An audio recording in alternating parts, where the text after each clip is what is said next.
Welcome to the Pathways to Success. I'm Julian Placino, recruiting professional turned success speaker, show host, and media entrepreneur. This show is dedicated to helping you find your unique pathway to success by having conversations that educate, inspire, and transform. Together, we'll interview some of the world's greatest leaders and uncover their secrets to success. Thanks for tuning in, and on to the show.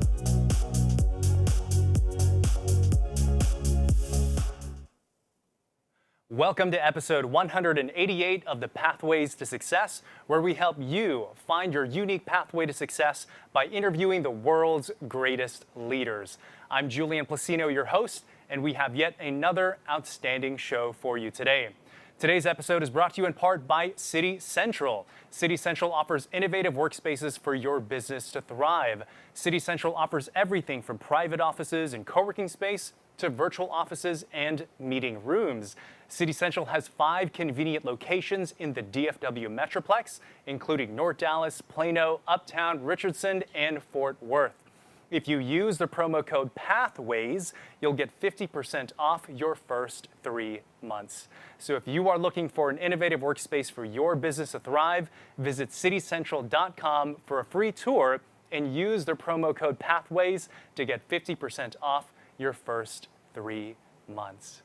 So before we get started, as always, I have to give a huge shout out to everyone here tuning into the live stream. And if you're watching this on Facebook, do me a favor, head over to YouTube, type in my name, Julian Placino, click the live link, and join us in the chat. I am very excited about our featured guest today, and I'd like to play a short video to introduce him. Innovators bring new ideas to the world. Entrepreneurs, they take these innovations and they bring them to market as either for-profit businesses or nonprofit entities. But it's the pioneering entrepreneurs that prove that something can work inside of a community and an explosion follows behind them. The cities and communities that welcome and support these pioneers benefit greatly. And our host city today of San Antonio, Texas, is a prime example. It is my pleasure to welcome co-founder and CEO of Codeup, Jason Straughan. Jason, welcome to the Pathways to Success. How are you? Doing wonderful, Julian. Thank you for having me. It is awesome to have you here. How was the drive up from San Antonio? It was amazing. A little bit of construction, but no traffic. It's so good to be able to go out and see so much of Texas again after only seeing my backyard for a year. So I love meeting people in person, and I appreciate you making the trek. So Jason, to set the foundation for the context of our conversation, if you would tell our audience, what is Codeup? Wonderful. Codeup is an accelerated, we're an accelerated career school for finding careers in technology. So we offer 2 different programs, one in data science and one in web development. They're 22 weeks long of intense, 8 hours a day programming. And at the end of that, you leave ready for a job that we help you get. And if you don't get a job within 6 months of graduation in field, we'll refund your money. So you can learn more at codeup.com. I love it. And honestly, that is why I was so passionate about partnering with your company, because as you know, my background is IT recruiting. Right. And it's so difficult to find great talent. And I saw your hire ratios. I think it was upwards of 90% of people get a job after 6 months of your program. Correct. And results is the name of the game. So thank you for doing awesome work. Oh, thank you for that. We believe that what we're trying to do is career acceleration, it's workforce development, and that ends with getting a job. Yeah. It doesn't end with a diploma or a certification or a checkbox that you know a skill. Yeah. The outcome comes at the place where somebody's willing to pay you for that skill, and that's how we like to measure our success. I love it. Jason, the show is called The Pathways to Yeah. Success. And one of the best ways that I've seen to inspire leadership is to showcase examples of people who are doing great things. And what I really loved about our pre-interview is there was nothing perfect about sort of your upbringing is filled with twists and turns. And I think that's the best way to sort of learn lessons. So if we were to kind of unpack your journey of success and we were telling it like in a documentary, where does it start for you? Oh, wow. I don't remember how I answered that in the pre-show. I've slept since then. Success, I don't know. For me, I got the taste of being in technology, watching Tron in the early 80s. And in Flynn's Arcade is where I decided I was going to become a software developer. There was something about that movie that it was so different. I was in a small East Texas town. Nobody I knew was into computers. Nobody I knew was into technology. And there was this movie that opened up a whole world that was just completely different from anything that I had ever thought of before. And from that day forward, I knew that I wanted to be a developer. I wanted to be whatever it was that they got to do to enjoy playing with that kind of technology and to play with those games. And so I guess, you know, after that I got a Commodore 64, and that's where I learned how to program, because we got the magazine that had all the games in it in the code, but we couldn't afford the discs. So I would program them in like second and third and fourth grade or whatever. And inevitably, after weeks of coming home every day and doing your homework and eating and then transposing out of this magazine code, right, it inevitably wouldn't work. You'd get to the ends of hours of transcribing this code, and it wouldn't work. There'd be a bug. And so you had to start going back through all the code, trying to figure out every little typo so that I could get these stupid little games to work. And it was so incredibly frustrating and just so incredibly tough, because I just wanted to play the things. And then when they worked, oh my goodness, that feeling of success, when something that you didn't understand worked. It was, I don't know, it drove me.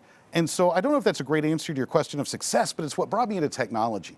And technology offered me a world and a future that no other industry or group or discipline was going to allow me to get into. And so, you know, from there I became a software developer. There's a lot of story in there. Went and did a lot of cool things, and then we can fast forward to, you know, opening Codeup. But that whole journey was one of really, of just getting out there and doing things and writing code and having fun and not really knowing. A lot of it was just not having the knowledge that I wasn't supposed to. And yeah, I don't know how much you want to get into all of that, but basically I think I've talked to you about it. I dropped out of high school. I was writing software in high school, and I thought I was pretty hot, so I dropped out to go write software, and then I found out I wasn't really hot and not as good as I thought I was. And so my teens and early 20s were really, really hard. And the odds of me succeeding in any form of that definition, however you define it, were probably pretty slim. They probably got into that single-digit territory for a while. And why is that? Making poor life decisions. You know, I was a young person that dropped out of high school and was making too much money. And you know, you give a teenager, you know, enough time and enough money, and they can go get themselves into some sticky situations. Yeah. And I was pretty good at it. I became a pro, and you know, I probably got to a stage where like I said, the odds were pretty low against me. And the thing that I think saved me, the thing that I know that saved me, was this silly skill that I could write if statements and for loops. And thankfully, at that point in human history, when we think about, you know, the last few thousand years we've been walking around doing stuff, we highly value people that can push buttons in the right order and write software. And I'm thankful and fortunate that we lived in a time where we valued it more than the piece of paper that said you could do it. And if it wouldn't have been for that having that skill, I don't know if I had the time to go educate into an in-demand skill for the workforce. I don't know that I had a lot of other options, and being able to go back into software and into programming gave me a second chance. And it afforded me a life that I didn't have before, and it's afforded me a wonderful life for the past, you know, 2.5 decades since then. But I still never went back and got that high school diploma. I never went back and got a computer science degree. I never went back into college. And so at some point now, I think that I'm spending most of my time trying to find a way, and what Codeup really does a lot of, is trying to find a way to lower the barrier of entry for technology jobs for others so that they can enjoy that second chance that I did. And this is a great industry to do it. So the pathway to success for me, it was pretty bumpy, and I'm still on it. But technology was thankfully the safety net that kept me from falling off the path completely. Yeah. I'm curious, there is sort of an intersection of your personal mission and the mission of Codeup. What is that? Oh, that's a great question. Codeup's mission is to empower life change. And it's what we do. And I work with a team of people who are incredible about it, and they're passionate about it. And they wake up every day with the goal of getting somebody a job that was their dream job or the best job they ever had in a field that they never believed that they would work in. And I think that aligns a lot with my personal mission, which is to pay it forward. I get to live this life that I didn't dream of at certain points in that late teens, early 20s journey. Certainly never thought would be possible. And at Codeup, we get to see human beings do that all the time. Yeah. Our average students in their late 20s, early 30s, a third of them are coming in roughly on VA benefits, GI Bill benefits. So they went and served our country for the first 10 years of their life out of high school. And Codeup is the path for them to get into a tech career without having to go through 4 or 5 years of college. Mm-hmm. About a third of our candidates have some college or a college degree, and they got the wrong one. And so they're strapped in a lot of debt.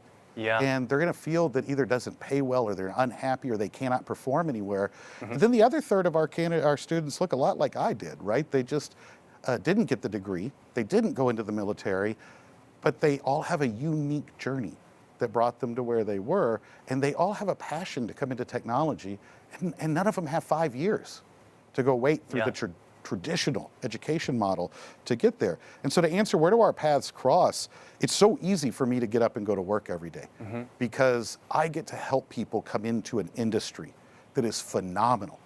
And let's get real, in 2021, in the 2020s, if you want to get into a high growth, lucrative career, it's anything in the medical industry, mm-hmm. and anything in technology. Those are the places to be. And if you have a desire to go save human lives and to be in the medical field, there's open seats for you. There's tons of open seats, and we need you in that field. But if you're like me and more interested in the ones and zeros and the technology and the way the internet works, or the way that pacemakers work, or whatever, technology is a great career. So I think those are the two pathways that we need more people in. And I love welcoming people into the one of those two pathways I know. I don't know anything about medicine, nothing. Jason, you bring tremendous perspective about this, and here's why, right? You are an entrepreneur. You did not have a traditional education, but nevertheless have achieved great success in your career, right? What is the biggest myth you think should be busted in terms of traditional education and success? Oh, wow. Great question. I also don't remember what I answered in the pre-show. I don't think I asked that one. Oh, good. Because I'm like, wait, I should have had an answer to that. What's the biggest myth in traditional education? Yeah. I think the biggest myth in traditional education is that you have to go get a college degree to have a professional job. And it's really sad, because there probably was a time when that was true. And there probably was a time that we cared a lot about that.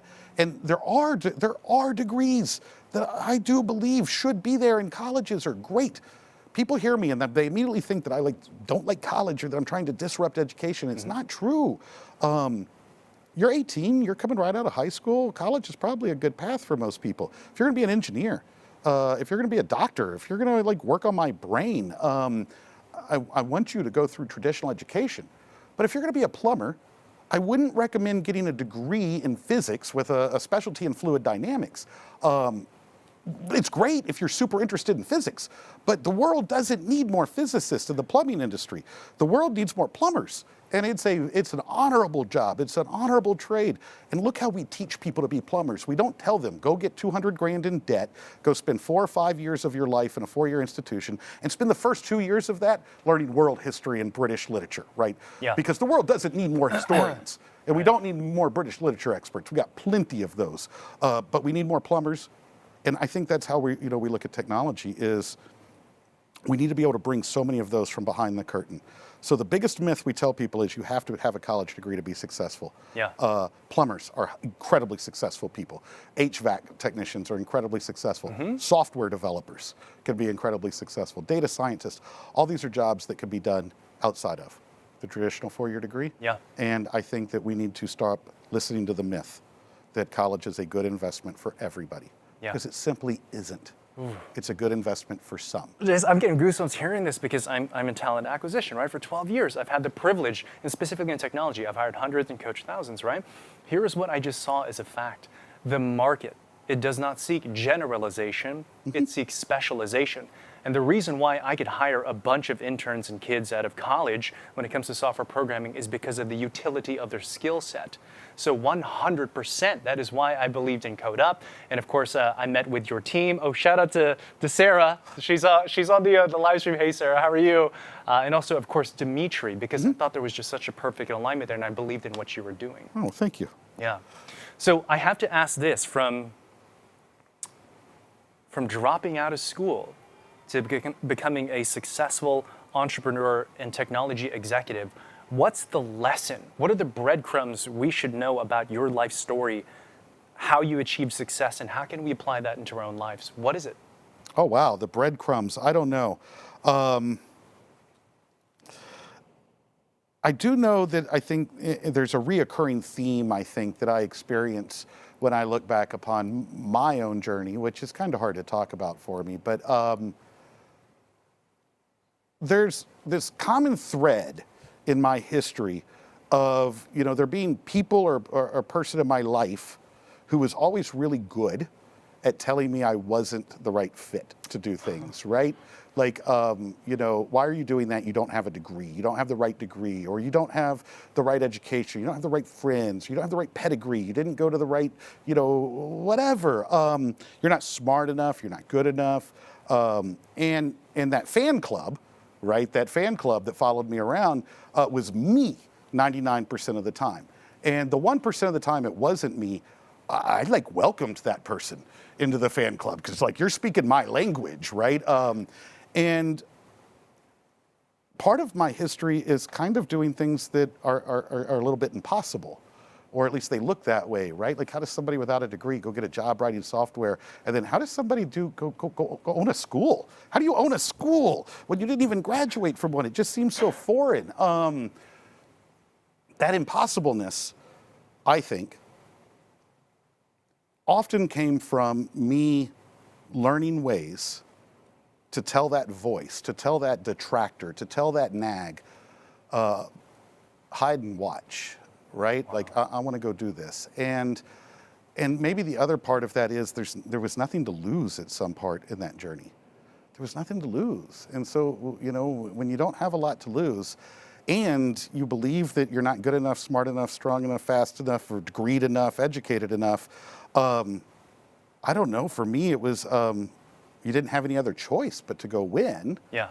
And then when I went out there and actually didn't starve to death, became this repeating pattern of learning how to identify and deal with that kind of behavior that had brought me my late teens and early 20s. Yeah. And that wasn't going to bring me into the future that I wanted to have. And so I had to find a new way of dealing with life. I love it. I love it. Jason, just a few observations Yeah. I've made from you in the time that we've gotten to know each other, right?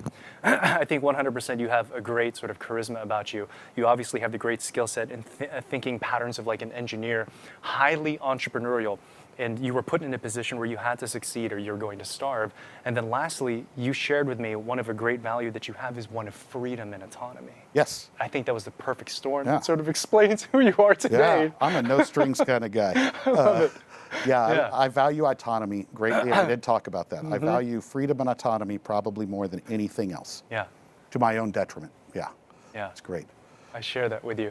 So I got to give a huge shout out to everyone here tuning into the live stream. Sherry, Brett, Katie, Stephen, Jen, thank you very much for tuning in to the show here. So Jason, we're going to take a quick commercial break to, of course, hear from our sponsors. You want to transition out of your career and do something tech related, Codeup is the place for you. When I came to Codeup, I was actually working at a chain hair salon. It was just starting not to be for me anymore. My goals were to never work a weekend ever again, to have full health care and benefits, and to just have more time with my son. And now I've met all of those goals. I don't have any regrets. I just regret not coming sooner when I saw those billboards when I was driving down the highway.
And we're back with co-founder and CEO of Codeup, Jason Straughan. So Jason, when it comes to keys to success, one of the things I know you're deeply passionate about is talking about imposter syndrome. So let's start from a baseline of a definition.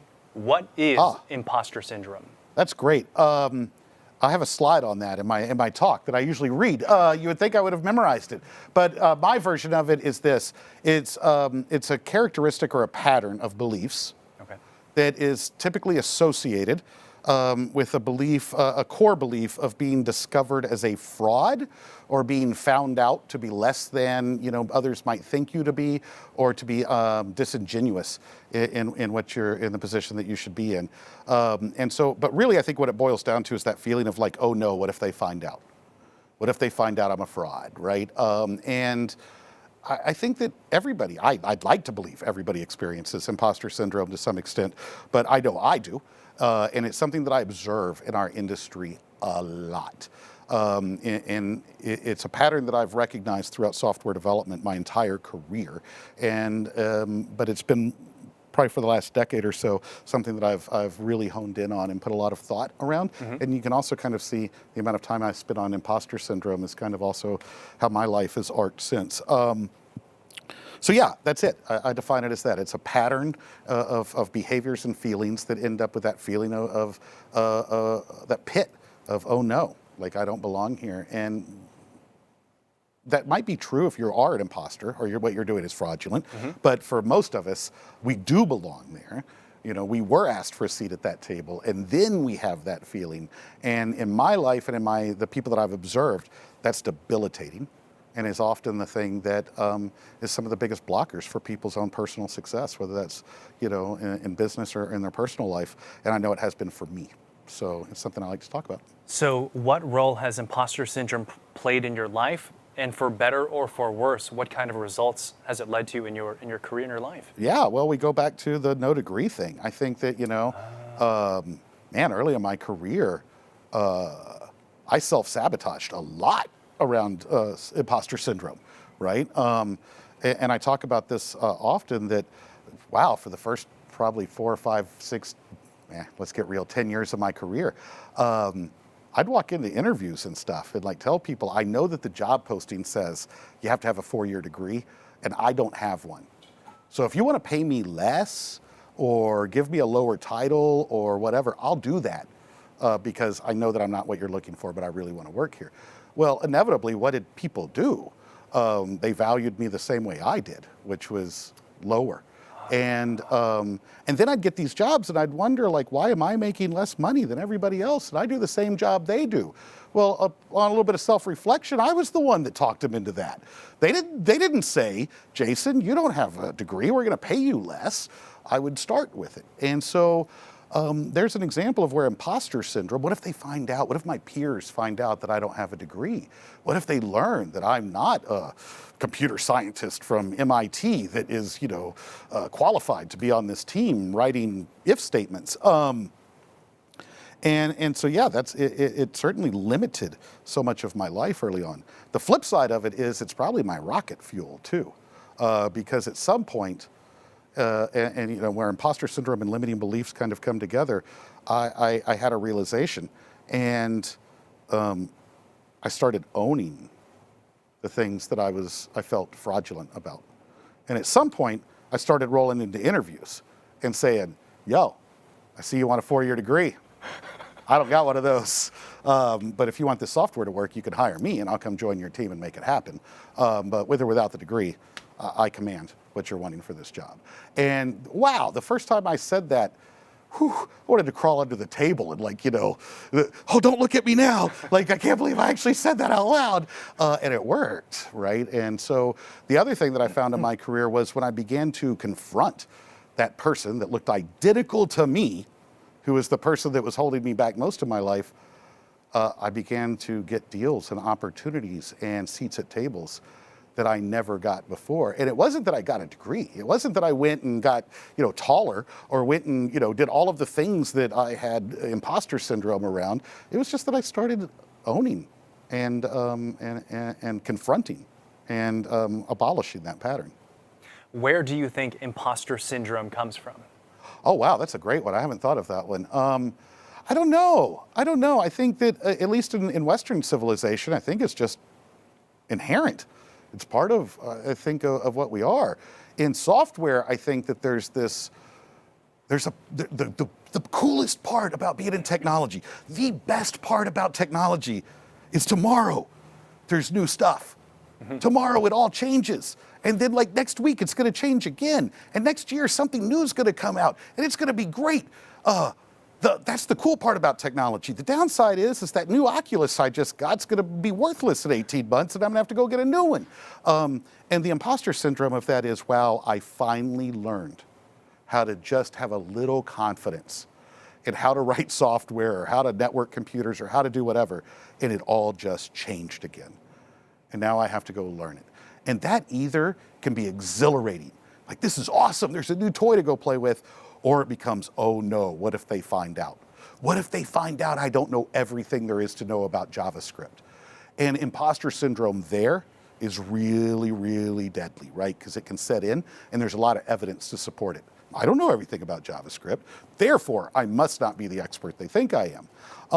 Well, get real, the person that wrote JavaScript doesn't know everything about JavaScript, right? You can't. And so in our industry, it's inherent, it's prevalent. But as I step back, let's get real, I think it's prevalent everywhere. What were some of the steps that you took that helped you start to really deal with this and kind of overcome it? What do we need to learn from the way that you've dealt with it in the past? I think I give a talk and some seminars on this, but I think the tool that I think is one of the most powerful in that whole thing, and the one that started this for me, was, golly, I'm going to date myself, but a long, long, long time ago, a friend of mine was working on their PhD, and they needed me to write some software to help them gather data for their thesis. And this is still when I'm like pretty low value Jason in my own mind. And so I'm writing this code for him, and there's this cool website that came out called MySpace. And they wanted to mine all of the data off of MySpace. And so I'm writing software to mine all the data off MySpace, which we did. And they didn't like it, but that's a whole different story for lawyers and stuff. So he had gotten into this program, and this is a highly successful person, a high-ranking military person, multiple degrees, got into a PhD program. I look up to this person greatly, and I'm even honored that I get to write some software to help them get their PhD, and later in life. And they came to me a couple of weeks into their PhD program and said, Jason, quit writing the software, I'm dropping out. I said, why? Right? Like, I don't understand. You've been so excited about this. Your multi-decades career in the military, you've put on hold. Like, you've moved your family, you've changed your whole life. And a mere couple of months into the program, you're quitting. And you don't remind me of the kind of person that quits. Like, why? And he said, I don't belong here. I've been out of school for too many years. I'm not as quick as some of these other folks in the program. I'm in a different culture. I'm in the military, it's different than academia, and I just don't think I fit in a PhD program. They all speak like a different language than I do. I'm a total imposter. I don't fit here, it's a fraud. And I need to go back, I just need to realize I am a military guy and I should go back to the Army and quit trying to be a PhD. I said, okay, cool. I wasn't going to talk him out of it. I quit writing the software. I kind of liked it. It was fun. We're pulling down all these MySpace pages. He calls me back a few days later and he was like, Jason, I'm really sorry. I had a little freak out. Go ahead and fire that thing back up. I'm staying in my program. And I'm totally fascinated now, right? Because I'm like, wait a minute. I get the quitting thing. I'm good at that. Like, I'm really good at the I don't fit here, I don't belong here. Let's quit. But I'm not good at the second piece and I don't understand it. And I said, Ken, de-anonymized his first name. I said, what did you do to make that decision? And he said, well, Jason, I gathered evidence. And I said, do I belong here or not? Yeah. And he goes, as much as I hated to admit it, their admissions program was hard. And I made it through. So admissions thinks I belong there. My family's known me for decades. They think I belong there. The professors think that I belong there. My classmates, when I told them I was leaving, they all were like, why? Why? We love you. You should stay here. He goes, at the end of the day, everybody seems to think that I belong there except me. So I'm going to stay. because I'm the one talking myself out of being there. And I didn't know what imposter syndrome was. I didn't know it had a name. I didn't know that other human beings felt this way, but I just knew this dude's super successful and I'm not. And I just saw a tool, and that was to gather evidence. And I started using that one tool. Wait, I do write software. Fascinating. Do I belong here? I don't have a degree. I'm going to start rolling in and saying, I don't have one. Hire me anyway. And as I began to use this tool of gathering evidence, I found there were a bunch of places in the world I don't fit, which is fine. But there are some that I do fit, that I didn't believe I should. And when I started looking back on my life, I had been offered the seat at tables for decision-making, for influence, for impact, multiple times. And in retrospect, I opted out, or I found a way to get out of it, or I found a way to excuse my way out, or get somebody else to. But when I gathered evidence, so many of those tables I should have sat at. And so it's a long answer to your question, but that moment, I can remember where I was sitting. I can remember everything about the room when the light bulb went off, that there's nothing different between him and me. Yeah. He just had a tool I didn't have. He had a skill I didn't have, and a methodology for weighing a life decision that was going to create new behavior. And it fascinated me. Now I think I have this whole toolbox full of imposter syndrome tools. But that's that was the first tool that I put in the toolbox. And if you only walk away with one tool, that one created a PhD for Ken, 2 companies for me, and who knows how much value for all the people in between. And that tool is super powerful. What is the latest tool that you've added to that toolbox? Wow, that's a great one. A couple of years ago, I learned about limiting beliefs, and I added a tool into the toolbox to identify and destroy limiting beliefs. And it's a really simple one. And it's just a question. And I had to train other people because I'm not good at it. So I've trained people around me to ask me this one simple question. When I tell them a statement like, we can't do that, or no, that never works the right way, or they always say no, or any of these belief statements, I encourage the people around me to ask me a simple question. Is that a fact or is that a belief? Is that a fact or is that a belief? Because the other side of imposter syndrome is we carry around these beliefs that I think are forged kind of out of the same place. And it's, I can't do this because of this belief I have, right? I can't get a job in software because I don't have a degree. Well, is that true or is that a belief? Well, the only way to find out if it's true is to test it. Well, maybe it's true. Are there people in the world that write software that don't have degrees? You know what's really fun in my 25 years of writing code? I think that less than 10% of the people I worked with had an engineering or a computer science degree. 90% had degrees in other things or didn't have a degree. Really blew my mind when I found that out. Then yes, could I go interview for jobs without one? Yeah, they'll probably let me. Could I land a job without one? Maybe. Well, then go try. It doesn't cost anything to go try and challenge the belief. And so I think that one's the newest tool in the toolbox, is just challenging these beliefs that we walk around with, most of which probably aren't true. Yeah. Jason, I have to share the story. I'm a little emotional because it deals with my best friend, Anthony, right? So we both grew up, we've known each other since the 5th grade, right? And he never went to college, and he always struggled with that, right? He worked in hotels. But I saw that for whatever reason, he was really good at playing with these access databases, right? Oh, wow. And then he learned something called the macros, like in Excel. Yeah. It's like he had an aptitude for this kind of thing, right? He's an engineer for Facebook nowadays, right? Love it. But he struggled so much because he didn't have a degree, right? And Anthony, if you're watching, man, I love you, brother, and you're just a great testimony to this whole process. So I really, really, really love that. So self-sabotage. We talked about imposter syndrome, limiting beliefs and how to annihilate them, and self-sabotage. How do we avoid that in our lives? Well, for me, it's a daily struggle. I mean, let's get real. People are like, oh, you got it under control. And I'm like, oh, no, I don't. To me, for me personally, the daily struggle for me is identifying these. Because if I can identify something, it's a lot easier to deal with.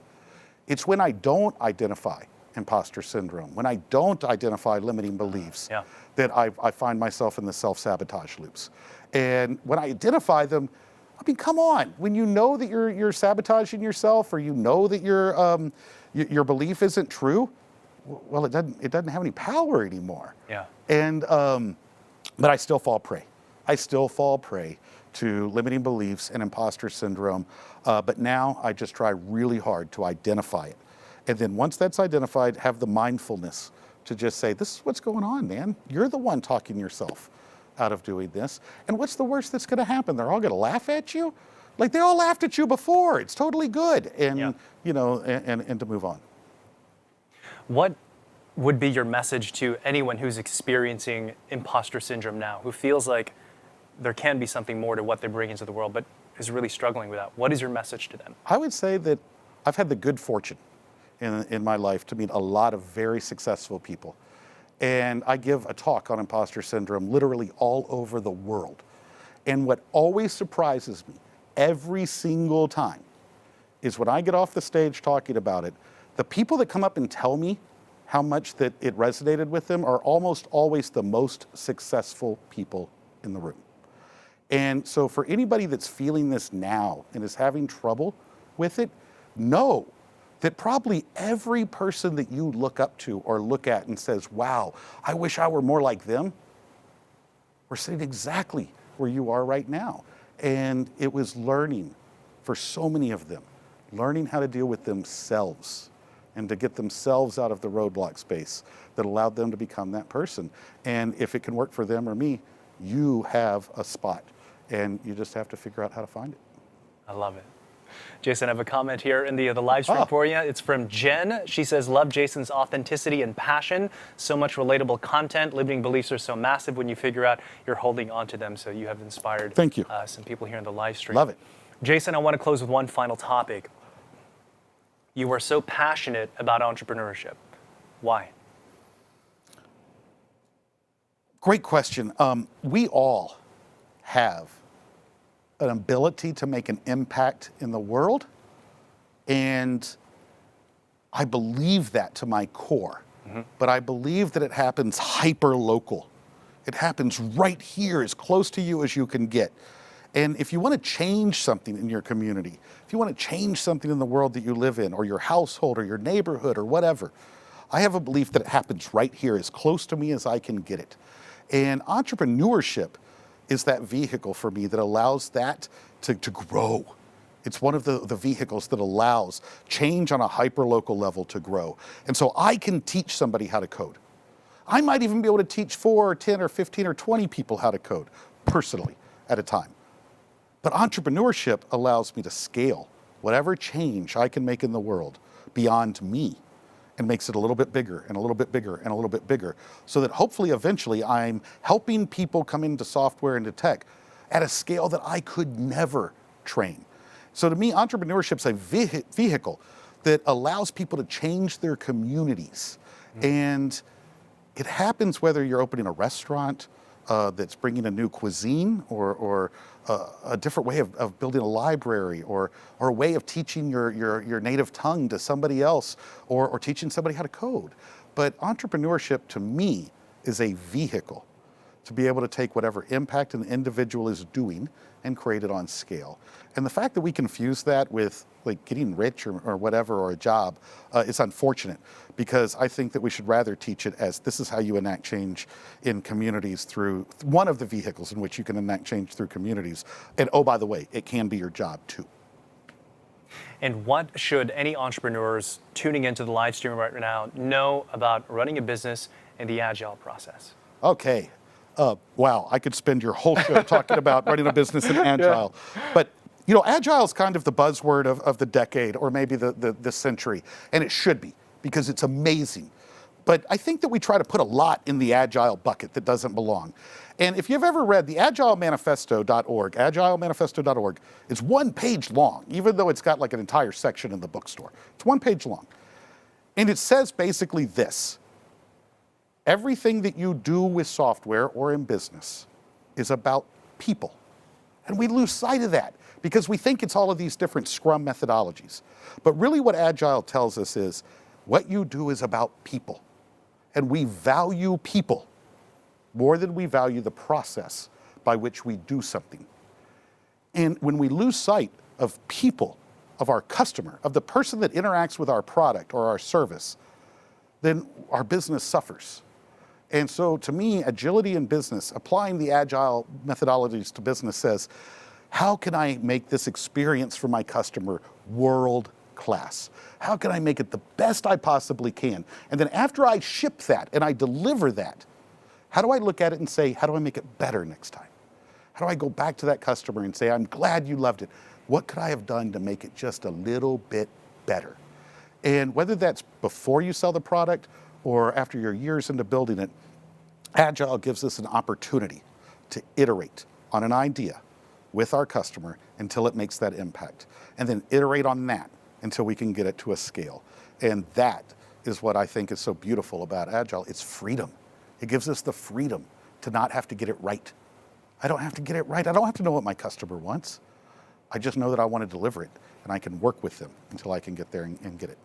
I love it. Jason, we're almost out of time. I could talk to you all day long, I really could, but I want to close with just a few sort of fun questions to kind of get to know you a little bit more, okay? So, Jason, what is your favorite food? I do love me a good cheeseburger. Cheeseburger? Yeah, to the point that it's bad. I make my own buns, I grind my own meat, I cure my own bacon, and I make my own aioli. And my family thinks it's the funniest thing ever because cheeseburger can take somewhere between like 30 and 60 days to make at our house. If you don't believe me, follow me on Twitter. All right, what else you got? What kind of music do you listen to right now? I have 3 genres I listen to a bunch. I listen to psychedelic rock. I'm a huge fan of late 60s, especially female vocalist psychedelic rock. I love outlaw country. If Willie Nelson's in it, I'll listen to it. And I'm a huge fan of jazz standards. I love jazz. Love jazz? I just have to say this. My speaking agent, Walene Dunn, she is tuning into the live stream. She loves everything that you're saying, and maybe she wants to sign you as a speaker on her team. Love to. So, Walene, yeah. I will introduce you to Jason Reach after. out. Okay. Any interesting hobbies that you have? Interesting hobbies. Currently, I'm building a hi-fi setup to listen to all that music. Yeah. So I'm trying to build something as close to the Grateful Dead's wall of sound reproduction down to the exact amp that was used in the late 70s. So that's kind of my current hobby. I don't know. Ask me in 2 weeks, I have a new one. But if it intersects with technology and weird, I'm probably doing it. Gotcha. Yeah. Jason, what is something that you're really proud of that no one really knows about? Oh, wow. Something I'm really proud of that nobody really knows about. Oh my goodness, I don't know. I should have had something queued up better for that one. I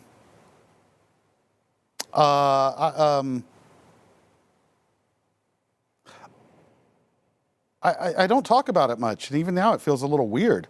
But we fostered 4 children many years ago, pardon me. And my daughter is getting her MBA right now. Wow. And she stayed with us. One of the 4 became my daughter, and many people probably don't know that she started as a foster child for us. So. Wow, that's amazing. Sorry. Jason, final question for you. The show is called The Pathways to Success.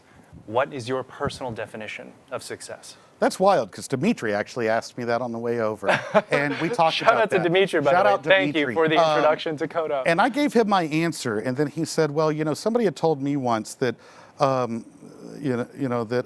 anyway, we had a long discussion about it. I think for me, it's an opportunity to find joy. It's when you think about Maslow's hierarchy of needs, I think about Maslow's hierarchy a lot. There's taking care of food, shelter, and clothing, and relationships, and whatever.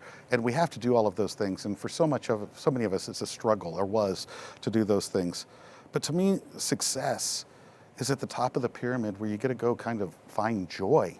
And the opportunity to find joy is success for me. And I hope that for the rest of my life, I'll be in a place where I have the opportunity every day to find something that makes me joyful. I love it. Jason, tell our audience how to find you online, how to check out Codeup. Tell us all this. Awesome. Well, definitely check out Codeup at codeup.com, codeup.com. We are graduating hundreds of developers and data scientists every year, and you need to hire them. 52% of our graduates last year were in underrepresented demographics in technology, and they want to work at your company. So go see them at codeup.com. If you're interested in some of the crazy stuff I say, you can follow me on Twitter. It's JD Straughan, Straughan. It's awful. I didn't pick it, but it's my name. And those are the two places to find me. Awesome. And we'll make sure to have all your contact information in the show notes as well. Thank you. And Jason, I have to say thank you to you. Thank you to Sarah. Thank you to Dimitri for the partnership that we do have. Truly, without your support and the support of our sponsors, we would not be doing what it is that we're doing today. So thank you. Well, thank you. What you're doing is very important, and we appreciate it. Thank you. And everyone else, thank you all for tuning in to another episode of the Pathways to Success. If you enjoyed this episode, please do subscribe to the channel and share this out with your network. And we'll see you next time on the next episode of the Pathways to Success.